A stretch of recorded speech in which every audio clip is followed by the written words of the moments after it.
অসমত অসমীয়া ভাষা ৰক্ষাৰ কাৰণে ভাষা আন্দোলন হৈছিল 60ত শ্বহীদ হ'ল কিন্তু ভাষা আইনখন আজিলৈকে কাৰ্যকৰী নহ'ল ভাষাটো আমাৰ মূল তাৰ ভিত্তিতে আমাৰ চিনাকি অসমীয়া জাতি কোনো ডেপুটি কমিশনাৰ অফিচত বা সেক্ৰেটাৰিয়েটত অসমীয়া ভাষা নহয় ইংৰাজী চলি আছে তে সেইটো এটা ডাঙৰ বিপদ চলিয়ে আছে আমাৰ তাৰ পিছত আমি আকৌ ইউনিভাৰ্চিটিত অসমীয়া মাধ্যমত যাতে আমি থেচিছ সাবমিট কৰিব পাৰো তাৰ কাৰণে আমি মাধ্যম আন্দোলন 72 চনত শ্বহীদ হ'ল কিন্তু আজিলৈকে মাধ্যমো সুচাৰুৰূপে পৰিচালিত নহ'ল বৰঞ্চ এপিএছচিৰ পৰা অসমীয়া প্ৰশ্নকাকত উঠাই দিয়া হ'ল এতিয়া সেই কাৰণে বিহাৰ আৰু উত্তৰ প্ৰদেশৰ পৰা আহি অনা অসমীয়াই এচিএছ মানে পৰীক্ষাত উত্তীৰ্ণ হৈ পেলাই চাকৰি কৰি আছে তে অসমীয়া খাস খিলঞ্জীয়া মানুহৰ চাকৰি কাঢ়ি নিলে নে নাই সেইটো আমাৰ ডাঙৰ বিপদ নহয় নেকি ব্যৱস্থা লোৱা নাই চৰকাৰে অসমীয়া স্কুলবোৰ বন্ধ কৰি গৈ আছে প্ৰাইভেট স্কুলটো সাংঘাতিক ধৰণে খুলি আছে ইংৰাজী আৰু লগতে হিন্দী মাধ্যমো খুলি আছে গতিকে এইটোতো ডাঙৰ বিপদ চকুৰ আগত তে এইবিলাকৰ সমাধানৰ কাৰণে না ইন্টেলেকচুৱেল বিলাকে কিবা কৰিছে না আমাৰ তথাকথিত জাতীয় সংগঠন বিলাকে কৰিছে তে এইটোতো মূল কাম আছিল ভাষাই নাথাকে ভাষাই যদি এই ধৰণে বিপদাপন্ন হয় জাতি ক'ত থাকিব অসমীয়া ভাষা কৃষ্টি সংস্কৃতি ৰক্ষণাবেক্ষণ দিম বা হ'ব এইটোতো নাই যে কোনেও এই ক্ষেত্ৰত এটা কঠোৰ আৰু দৃঢ়তাৰে সৈতে যেটো বাস্তৱসন্মত কাৰ্যসূচী ল'ব লাগে ল'ব পৰা নাই আমাৰ মাটি সম্পদ যি আছিল এতিয়াতো চৰকাৰে বিভিন্ন কৌশল কৰি বিভিন্ন অনা অসমীয়া আৰু বিদেশী বহিৰাগতকেই মাটি এলটমেন্ট দি আছে আমাৰ খিলঞ্জীয়া মানুহ এতিয়াও প্ৰায় 15 লাখ মান হ'ব একচনীয়া আৰু তহসিল খাজানাতেই চলি আছে সেইবিলাকো ৰেগুলাৰাইজ কৰি সুন্দৰকে মানে তেওঁলোকক পট্টা দিয়াৰ ব্যৱস্থা কৰিলেও বহুত ভাল আছিল অগপ চৰকাৰেই নকৰিলে আৰু এইবিলাক চৰকাৰে কৰিব বুলিতো মোৰ মনে নধৰে কাৰণ এখন ইণ্ডিজেনিয়াছ পিপলছ গভৰ্ণমেণ্ট অতি জৰুৰী ইণ্ডিজেনিয়াছ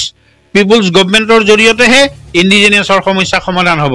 আৰু সেইটোৰ কাৰণেই মানে আমি অসম সন্মিলিত মহাসংঘই এই যুঁজ বাগৰ চলাই আছো বহুত আমি আন্দোলন কৰিলো সেই আন্দোলনৰ নেতৃবৃন্দৰ ভুলৰ কাৰণেই আমি সাফাৰিং কৰি আছো আসলতে অসমীয়াৰ শত্ৰু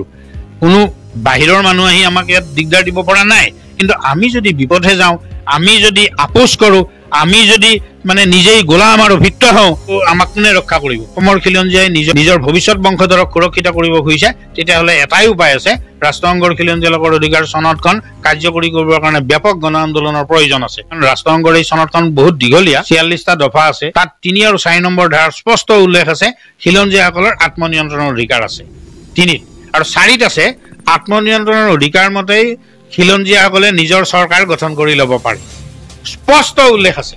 তেতিয়াহ'লে we can form our indigenous people government গতিকে ইণ্ডিজেনিয়াছ মানুহ যদি সঁচাকৈ সংগঠিত হয় এইটো দলমত নিৰ্বিশেষে ইয়াত ইণ্ডিজেনিয়াছ পিপল ৰাইটছৰ আধাৰত আমি অসমৰ খিলঞ্জীয়াসকলে জাগ্ৰত হৈ এটা গণ আন্দোলনৰ জৰিয়তে আমি নিজৰ এখন ইণ্ডিজেনিয়াছ পিপলছ গভৰ্ণমেণ্ট ফৰ্ম কৰি ল'ব পাৰিলে আমাক আৰু কোনো একো কৰিব নোৱাৰে মাটি সম্পদ ভাষা সকলো 100% সুৰক্ষিত হ'ব ৰাষ্ট্ৰৰ বিভিন্ন ষড়যন্ত্ৰ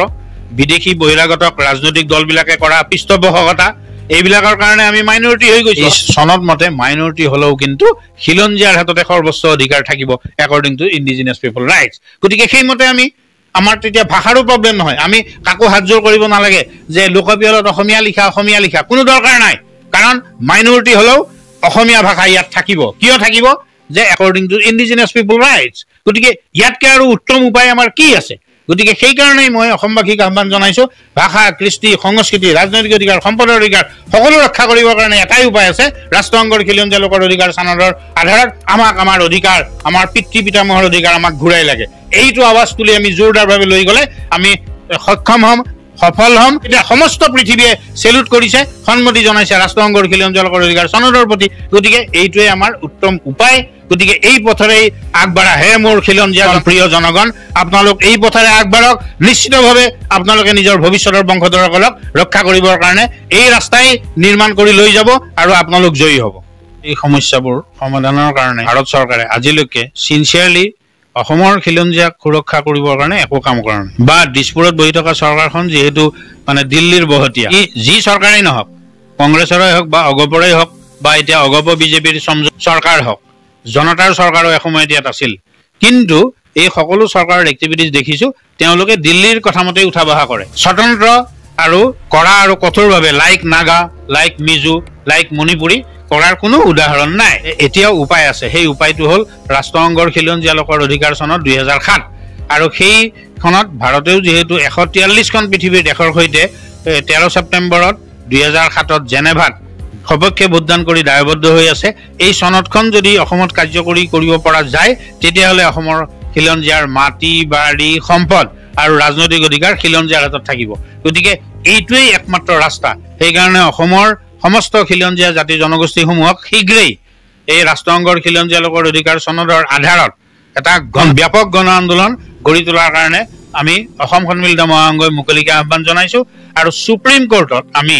এই ৰাষ্ট্ৰসংঘৰ খিলঞ্জীয়া লোকৰ অধিকাৰ সনদখন কাৰ্যকৰী কৰিবৰ কাৰণে যেহেতু ভাৰতে সপক্ষে ভোটদান কৰি দায়বদ্ধ হৈ আছে এইটো এটা ইনষ্ট্ৰাকশ্যন দিবৰ কাৰণে সুপ্ৰিম কোৰ্টত আবেদন জনোৱা আমাৰ গোচৰ আছিল এই শুনানিবোৰ হ'ব এই শুনানি হৈ এটা ইনষ্ট্ৰাকশ্যন নিশ্চিতভাৱে খিলঞ্জীয়াৰ স্বাৰ্থত হ'ব বুলি আমি আশা কৰিছোঁ